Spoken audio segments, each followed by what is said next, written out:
स्वर्ग का न्यायालय। सर्वशक्तिमान परमेश्वर अपने सबसे ऊंचे और महान सिंहासन पर विराजमान हैं और उनके चारों ओर पवित्र स्वर्गदूत परमेश्वर की आराधना कर रहे हैं।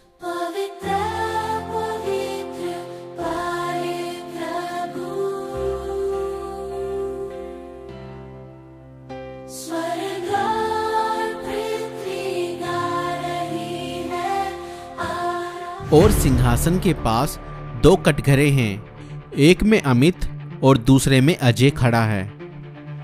शैतान कालीन पोशाक में गर्व से मुस्कुराते हुए खड़ा है। उसकी आंखों में धूर्तता झलक रही है। हे न्यायी परमेश्वर, देख इन दोनों पापियों को। ये दोनों ही आपके नियमों का उल्लंघन कर चुके हैं। ये नरक की आग के योग्य हैं। अमित और अजय दोनों खड़े हुए कांप रहे हैं। अमित के चेहरे पर पछतावे के आंसू हैं, जबकि अजय के चेहरे पर निराशा और क्रोध झलक रहा है। शैतान अमित की ओर इशारा करते हुए कहता है, यह है अमित, इसने चोरी की, झूठ बोला, अपने पड़ोसी से बैर रखा और आपके वचन की अवहेलना की। क्या ऐसा व्यक्ति आपके राज्य में स्थान के योग्य है? और अमित की आंखों में आंसू आ जाते हैं। वह सिर झुका लेता है।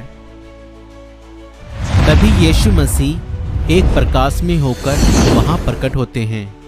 हे मेरे पिता, यह सत्य है कि अमित ने पाप किए हैं, लेकिन उसने पश्चाताप भी किया है और मुझे अपने जीवन में उद्धारकर्ता के रूप में स्वीकार किया है।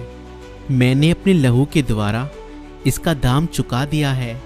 वचन में लिखा है, यदि मनुष्य अपने अपराधों को मान ले तो परमेश्वर विश्वास योग्य और धर्मी है कि मनुष्यों के पाप क्षमा करे और मनुष्यों को सारे अधर्म से शुद्ध करे।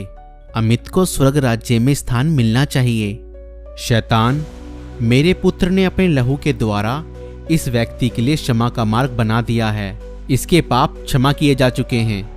यह मेरे राज्य में अनंत काल तक राज्य करेगा। अमित आश्चर्य और आनंद में रोने लगता है और यीशु के चरणों में गिर जाता है। यीशु मुस्कुराते हुए उसे उठाते हैं। अब देखिए इस व्यक्ति को, अजय, यह भी पापी है। इसने भी झूठ बोला, चोरी की और बुरी आदतों में पड़ा रहा, लेकिन इसने कभी पश्चाताप नहीं किया और ना ही यीशु मसीह को अपने उद्धारकर्ता के रूप में ग्रहण किया।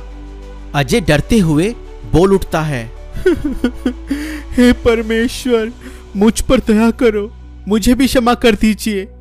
हे मेरे पिता, यह व्यक्ति कभी पश्चाताप के लिए मेरे पास नहीं आया। इसने मेरे लहू का तिरस्कार किया और अपनी जिद में पाप करता रहा। मैंने बार बार इसे पुकारा, लेकिन इसने मेरी आवाज को अनसुनी कर दिया। जो व्यक्ति पश्चाताप नहीं करता और मेरे पुत्र को ग्रहण नहीं करता, वह मेरे राज्य में प्रवेश नहीं कर सकता। और एक स्वर्गदूत अजय को कटघरे से बाहर ले जाता है और अजय बहुत रोता और दांत पीसता है, मगर उस पर अब कोई दया नहीं की जा सकती थी। यीशु मसीह अमित के कंधों पर हाथ रखते हैं और मुस्कुराते हैं। अमित का चेहरा चमक उठता है। आओ मेरे पिता के राज्य में प्रवेश करो, जहां तुम्हारे लिए आनंद शांति की भरपूरी है। और स्वर्गदूत हालेलुया के नारे लगाते हैं। हालेलुया, प्रभु तेरी स्तुति हो।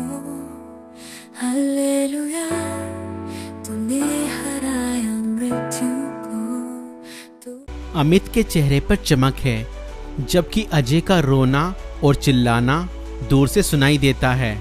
अजय को अंधकार में डाल दिया गया है, जहां रोना और दांत पीसना होगा।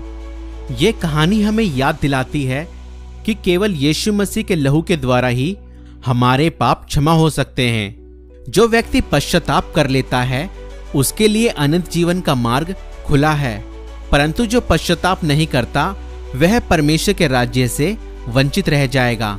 यूहन्ना 3:36 बताता है, जो पुत्र पर विश्वास करता है, अनंत जीवन उसी का है, परंतु जो पुत्र को नहीं मानता, वह जीवन को ना देखेगा, परंतु परमेश्वर का क्रोध उस पर बना रहता है।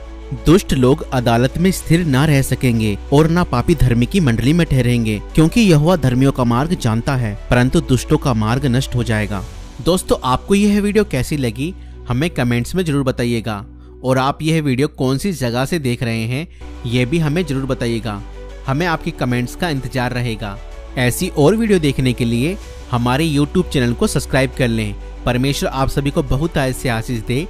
सभी को जय मसीह की। God bless you all.